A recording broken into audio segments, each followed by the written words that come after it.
Hello friend, स्वागत है आपका हमारे चैनल पर। आज हम 11th क्लास का चैप्टर फर्स्ट के बारे में पढ़ेंगे। चैप्टर फर्स्ट हमने लास्ट टाइम इसके ऊपर एक वीडियो बनाई है जिसके अंदर हमने केमिस्ट्री की डिफाइन किया है कि केमिस्ट्री क्या होती है, इम्पोर्टेंस क्या है और क्या इसका स्कोप है। इस चीज के बारे में हमने लेक्चर फर्स्ट में डिस्कस किया था। आज हमारा सेकेंड लेक्चर है। चैप्टर का नाम है some basic concept of chemistry. और आज हम, जैसा कि हमने लास्ट टाइम पढ़ा था, जो डेफिनेशन थी केमिस्ट्री की, is a branch of science which deal with the structure composition and property of matter. इसको हम डील करते हैं। तो आज हम मैटर के बारे में पढ़ेंगे कि ये मैटर क्या चीज होती है, किन किन चीजों से मिलके मैटर बना होता है, या किस चीज को हम मैटर में काउंट करते हैं, किस प्रकार से इसका क्लासिफिकेशन कर सकते हैं। आज हम उसके बारे में डिस्कस करेंगे। देखिए, क्लासिफिकेशन टेबल आपको सामने नजर आ रहा होगा।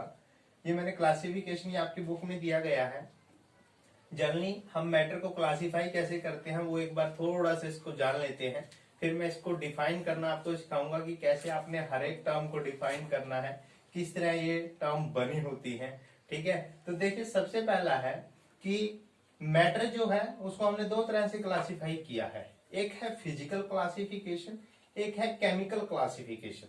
देखिए बच्चों, जो फिजिकल क्लासिफिकेशन है, जो फिजिकल क्लासिफिकेशन है, उसके अंदर हम फिजिकल स्टेट के आधार पे जो हमें दिखाई दे रही है फिजिकल स्टेट, ठीक है, जो फिजिकल एनवायरमेंट के अंदर है, तो उसके हिसाब से हम इसको डिफाइन करते हैं मैटर को। फिजिकल क्लासिफिकेशन पे तीन प्रकार के होते हैं। देखिए, 3 टाइप्स हैं। फर्स्ट है सॉलिड, सेकंड है लिक्विड और थर्ड है गैस। सॉलिड, लिक्विड, गैस के बारे में आपने थोड़ा थोड़ा पढ़ रखा है। आज हम और इसको डिफाइन करेंगे डिटेल में। इसके बाद आता है कि इसको केमिकल क्लासिफिकेशन की गई है। केमिकल क्लासिफिकेशन है कि जो केमिकल कंपोजिशन है उसके आधार पे है कि एक ही तरह के एलिमेंट है या अलग अलग तरह के एटम या मॉलिक्यूल से मिलकर कोई चीज बनी हुई है। देखिए, अगर एक ही तरह के एलिमेंट है तो उसको हम प्योर बोल देते हैं। अगर एक से ज्यादा एलिमेंट से मिलकर कोई चीज बनी है तो वो क्या है, मिक्सचर है। अब देखिए, वैसे केमिकल कंपोजिशन दो टाइप की होती है। एक होती है होमोजीनियस, एक होती है हिट्रोजीनियस। होमोजीनियस वो होती है जिसमें एक ही फेज में होते हैं सभी के सभी। फेज का मतलब है कि जो भी पार्टिकल है वो हर, उनकी जो कंपोजिशन है वो हर पार्ट में, अगर मान लो कोई भी मैटर है, ठीक है, उसके हर एक पार्ट में कंपोजिशन अगर सेम है तो उसको हम होमोजीनियस बोलते हैं। इसके अलावा हेट्रोजीनियस वो है जिसमें कंपोजिशन सेम नहीं है या उनका फेस सेम नहीं है। ठीक है, इसके बाद आता है मिक्सचर भी दो टाइप के होते हैं, वही हेट्रो होता है, एक होमोजीनियस होता है। ठीक है, और जो प्योर एलिमेंट है, जो प्योर मैटर है, प्योर मैटर जनरली या तो एलिमेंट होंगे या फिर क्या होगा, कंपाउंड। ये दो टाइप के हैं, एक एलिमेंट की फॉर्म में और एक कंपाउंड की फॉर्म में पाए जाते हैं। ठीक है, अब कंपाउंड भी दो तरह के होते हैं, या तो इनऑर्गेनिक कंपाउंड होगा या फिर ऑर्गेनिक कंपाउंड होगा। ठीक है जी। अब आप देखिए, इसको हम पूरे टेबल को क्लासिफाई करेंगे कि कैसे इसको हमने याद रखना है या कैसे इसकी स्टेटमेंट जो है वो कैसे रीड करनी है। तो देखिए, सबसे पहला आता है मैटर। देखिए, मैटर क्या है? Matter is define is anything that possess mass, जिसका कोई ना कोई मास होता है, दैट ऑक्यूपाई स्पेस, जो स्पेस ऑक्यूपाई करती है, या फिर जिसको हम फील कर सकते हैं, जो भी हमारे 5 सेंस हैं उनके द्वारा हम इसको फील कर सकते हैं, उसको हम मैटर बोल देते हैं। अब देखिए, मैटर में क्या क्या आता है, ध्यान से समझिए कि जिसका कोई ना कोई मास होता है। अब कोई भी चीज है, आप किसी भी चीज को देख लीजिए, अगर उसका कोई ना कोई मास है तो इसका मतलब वो मैटर में काउंट है। ठीक है, जो स्थान घेरती हो, कोई भी चीज है अगर वो किसी स्थान को कवर कर रही है, उसका कुछ ना कुछ वॉल्यूम है, कुछ ना कुछ स्पेस ऑक्यूपाई अगर वो कर रही है, आपने स्पेस के अंदर कुछ भी स्पेस ऑक्यूपाई कर रखा है, तो दैट इज ए मैटर। ठीक है, इसी तरह नेक्स्ट है, पहले हम इसका फिजिकल क्लासिफिकेशन करते हैं। देखिए, फिजिकल क्लासिफिकेशन मैटर का जो है, एग्जांपल मैंने मैटर के आपको बता दिए हैं। ठीक है, इसके बाद है फिजिकल क्लासिफिकेशन है कि या तो सॉलिड होता है या लिक्विड या गैस। देखिए, सॉलिड क्या होता है? अब देखिए, सॉलिड क्या है? जो मास ऑक्यूपाई करता है, ठीक है, जिसका कुछ ना कुछ मास होता है, सॉरी स्पेस ऑक्यूपाई करता है, ठीक है, और जिसका कोई ना कोई शेप भी होती है, एक डेफिनेट शेप और एक डेफिनेट वॉल्यूम, ठीक है। देखिए मैटर में सभी की सभी चीजें आ जाती हैं, ठीक है, जो भी स्पेस ऑक्यूपाई कर रही हैं, ठीक है। लेकिन सॉलिड क्या है? अब देखिए सॉलिड स्टेट होती है, हमने पढ़ा है कि जो मैटर की 3 स्टेट होती है, सॉलिड, लिक्विड और गैस। सॉलिड वो है जिसका एक डेफिनेट शेप होता है और डेफिनेट वॉल्यूम होता है, ठीक है। जैसे ये चाक है, इसको आप देख सकते हैं, इसका एक डेफिनेट शेप है और एक डेफिनेट वॉल्यूम भी है। आपके घर में पानी की टंकी है, ठीक है, पानी की टंकी का जो कवर है वो देखिए एक स्पेस को ऑक्यूपाई कर रखा है, वो सॉलिड है, ठीक है। इसके बाद है कि ईंट है, आपने ब्रिक्स देखा होगी, ठीक है। देखिए ईंट जो है उसका एक डेफिनेट शेप है और एक डेफिनेट, देखिए एक डेफिनेट शेप भी होता है और जो स्पेस ऑक्यूपाई कर रही है, ठीक है, डेफिनेट शेप और डेफिनेट वॉल्यूम है। इसके बाद आता है डेफिनेट शेप होती है और डेफिनेट वॉल्यूम होता है। इसके बाद आता है लिक्विड। देखिए जो लिक्विड है, लिक्विड की डेफिनेट शेप नहीं है, उसका डेफिनेट मतलब डेफिनेट शेप नहीं है, वॉल्यूम होता है। अब आपने देखा होगा लिक्विड में आता है जैसे वाटर है, ठीक है, वाटर है, मिल्क है, ये हमारे सारे लिक्विड हैं। उनका देखिए वॉल्यूम तो होता है, जैसे हम 1 लीटर बोलते हैं, 1 लीटर दूध है, 1 लीटर पानी है, या 1000 लीटर वाटर है, ठीक है।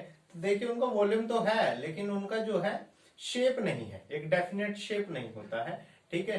डेफिनेट शेप और डेफिनेट वॉल्यूम है तो सॉलिड, अगर डेफिनेट शेप नहीं है बट डेफिनेट वॉल्यूम है तो वो लिक्विड। देखिए वॉल्यूम जो शेप है वो डेफिनेट नहीं है, क्योंकि अगर उसको हम एक कांच की गिलास में डालते हैं तो उस जैसा कांच की गिलास जैसा शेप हो जाता है, अगर उसको हम बोतल में डाल रहे हैं तो एक बोतल के जैसा शेप हो गया है।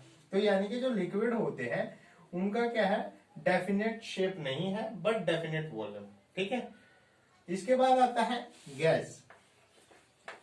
अब जो गैस होता है, नॉट डेफिनेट वॉल्यूम और नॉट डेफिनेट शेप, ना तो नॉट नाइदर डेफिनेट शेप, ठीक है। अब देखिए ना तो इसकी शेप होती है और ना ही इसका कोई वॉल्यूम होता है। जनरली इसके एग्जाम्पल आते हैं, जैसे ऑक्सीजन गैस है हमारे एटमॉस्फेयर में है, ठीक है, CO2 है, ठीक है, CO है, हाइड्रोजन गैस है, ये सारे के सारे एग्जाम्पल हैं जो क्या है गैस, ठीक है। अच्छा एक वेपर भी होता है। देखिए गैस और वेपर में थोड़ा सा डिफरेंस होता है। अगर कोई रूम टेम्परेचर पे गैस है तो उसको हम गैस बोलते हैं, लेकिन अगर कोई रूम टेम्परेचर पे गैस नहीं है, मान लो रूम टेम्परेचर पे तो लिक्विड है, लेकिन जब उसको गर्म करते हैं वो वेपर में चेंज हो जाता है, तो उसको हम वेपर स्टेट बोल देते हैं। जैसे वाटर है, जनरली हम देखिए हमारा रूम टेम्परेचर पे वाटर बिल्कुल नॉर्मल है, वो लिक्विड स्टेट में है, लेकिन जैसे ही उसको हम हीट करते हैं तो एक स्टेट आती है कि वो वाटर से वाटर वेपर में चेंज हो जाता है, तो उसको हम वेपोराइजेशन बोलते हैं या वेपर स्टेट है, ठीक है। तो हमने जनरली पढ़ा कि मैटर जो फिजिकल आधार पे हैं वो 3 टाइप के हैं, सॉलिड, लिक्विड और गैस। सॉलिड वो है जिनका डेफिनेट वॉल्यूम है, डेफिनेट शेप है। लिक्विड वो है जिनका डेफिनेट वॉल्यूम है बट नॉट डेफिनेट शेप। इसके बाद है gas, not definite shape neither definite volume, ठीक है। तो इस तरह हमने तीनों को याद करना है। इसके बाद वेपर वो है जो रूम टेम्परेचर पे तो गैस नहीं है, not gas at room temperature, but it can be change into vapour, ठीक है, जिसको हम वेपर में चेंज कर सकते हैं, बाय हीट भी कर सकते हैं, कुछ और भी मेथड हो सकते हैं, ठीक है। तो ये क्या है, वेपर स्टेट है। इसके बाद आता है केमिकल क्लासिफिकेशन।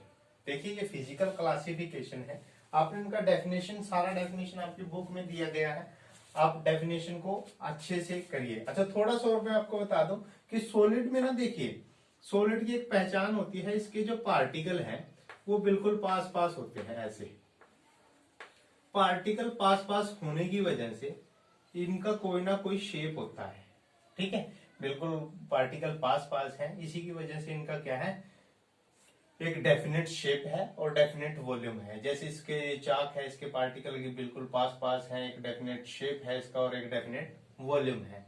लेकिन जो लिक्विड होते हैं उनके अंदर जनरली जो पार्टिकल है वो थोड़ा दूर दूर होते हैं, ठीक है। जैसे एक बीकर है, ठीक है, पार्टिकल आपस में जुड़े हुए नहीं है, थोड़ा दूर दूर होते हैं, ठीक है।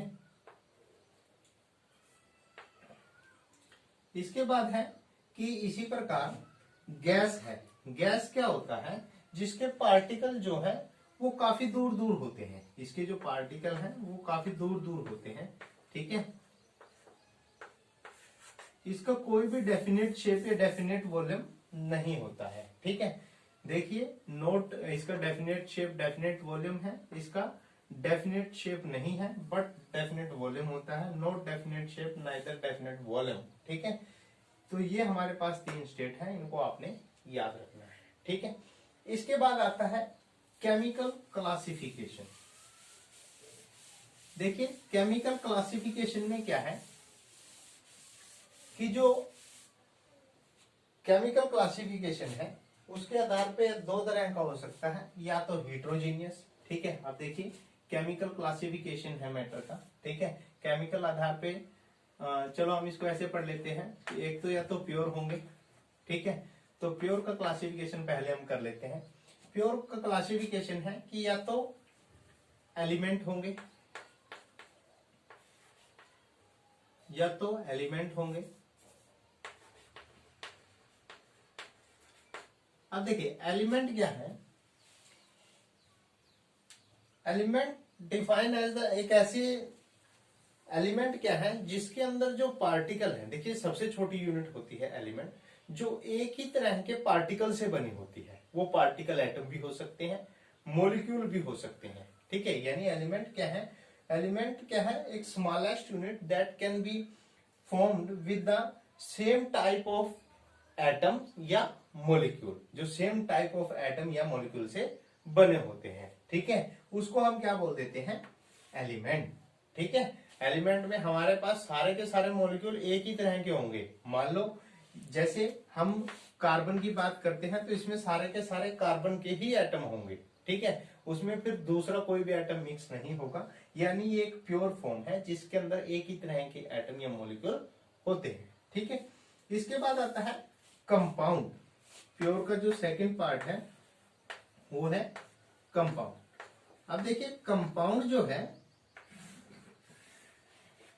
जो कंपाउंड का क्लासिफिकेशन है, देखिए कंपाउंड क्या होते हैं, जब एक या एक से ज्यादा टाइप के एलिमेंट मिल जाते हैं, ठीक है। जब एक या एक से ज्यादा एलिमेंट आपस में कंबाइन होते हैं तो उसको हम कंपाउंड बोल देते हैं, ठीक है।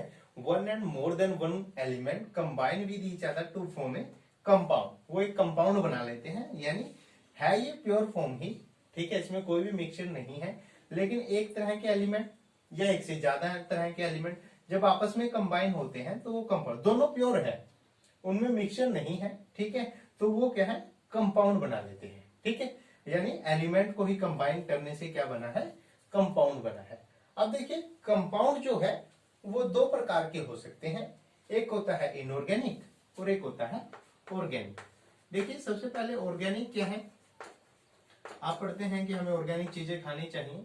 मोस्टली जो ऑर्गेनिक होते हैं वो या तो हमें पेड़ पौधों से मिलते हैं या जंतुओं से मिलते हैं, जैसे दूध है, ठीक है, ऑर्गेनिक प्रोडक्ट है, हमें पशुओं से मिलता है, ठीक है। इसी प्रकार फल हैं, फ्रूट हैं, ये सारे के सारे फल फ्रूट हमें कहाँ से मिलते हैं, पेड़ पौधों से मिलते हैं, ये सारे के सारे ऑर्गेनिक हैं, ठीक है। और ऑर्गेनिक कंपाउंड को हम केमिस्ट्री की भाषा में कैसे, कोई भी कार्बन का प्रोडक्ट, कोई भी कार्बन का प्रोडक्ट विद कोई भी एलिमेंट हो सकता है, इसके साथ कार्बन के साथ नाइट्रोजन भी लगा हो सकता है, लेकिन कार्बन जरूरी है, ठीक है, क्योंकि हमारे जितने भी ऑर्गेनिक कंपाउंड्स हैं वो कार्बन कंटेनिंग कंपाउंड हैं, मतलब उनके अंदर कार्बन जरूर होता है। हमारे बॉडी के लिए जिस भी न्यूट्रिएंट की जरूरत है सभी में कार्बन जरूर होता है, ठीक है।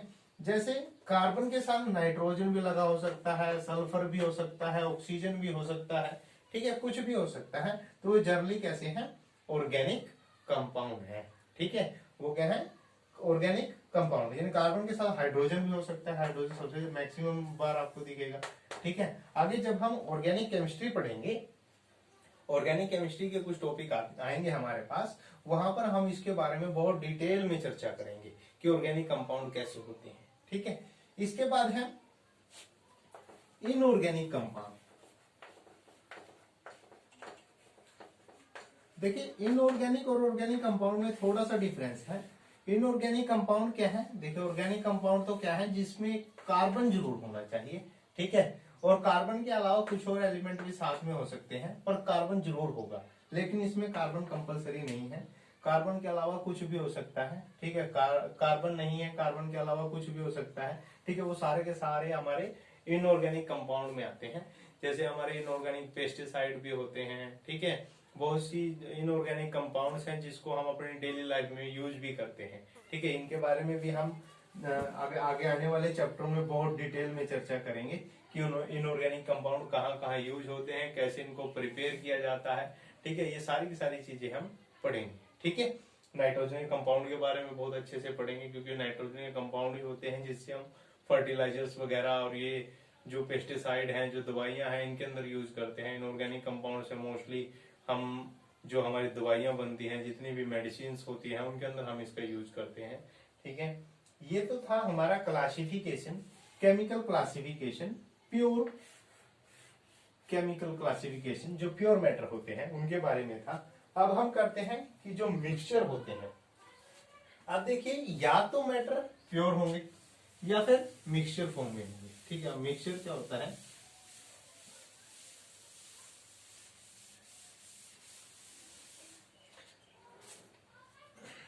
अब देखिए, क्लासिफिकेशन है मिक्सचर का, कि हमारे पास एटम जो है, सॉरी जो मैटर है वो मिक्सचर की फॉर्म में। अब देखिए, मिक्सचर क्या है?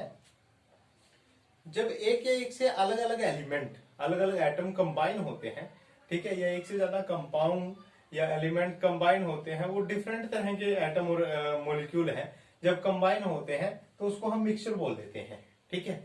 मिक्सचर क्या है? जिसमें एक से ज्यादा टाइप के एलिमेंट, अलग अलग टाइप के एलिमेंट आपस में मिक्स होते हैं, तो उसको हम क्या बोल देते हैं? मिक्सचर, ठीक है।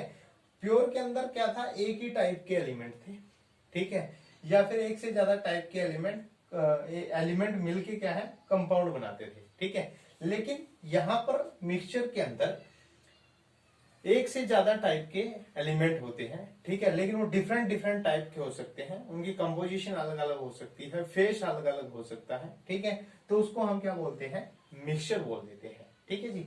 अब देखिए, मिक्सचर दो टाइप के होते हैं, एक तो है होमोजीनियस। अब ये होमोजीनियस क्या होते हैं? और एक होता है हेट्रोजीनियस।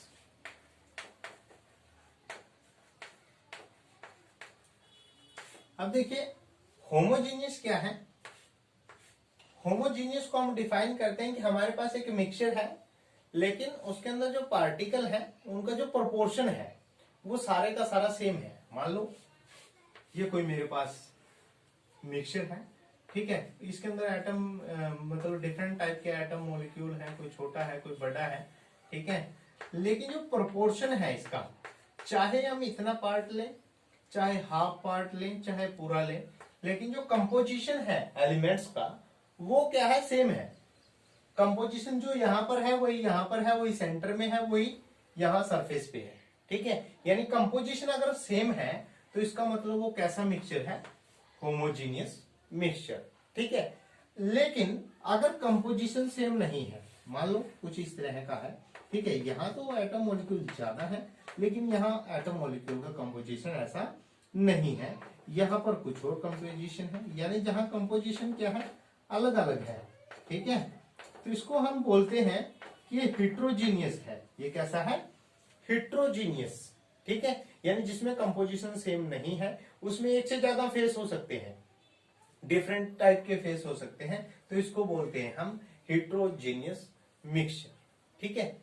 ये हमारा क्लासिफिकेशन था मैटर का, ठीक है। इसको आपने बहुत ध्यान से पढ़ना है, ठीक है। डेफिनेशन सारी आपकी उसमें दी गई है, मैंने आपको कंसेप्ट बताया है कि डेफिनेशन किस आधार पे दी गई है, तो आपने इसी कंसेप्ट को ध्यान में रखना है और इसको जरूर पढ़ना है। अच्छा, वीडियो अगर अच्छी लगी है तो वीडियो को लाइक करें और चैनल को सब्सक्राइब जरूर करें। Happy learning.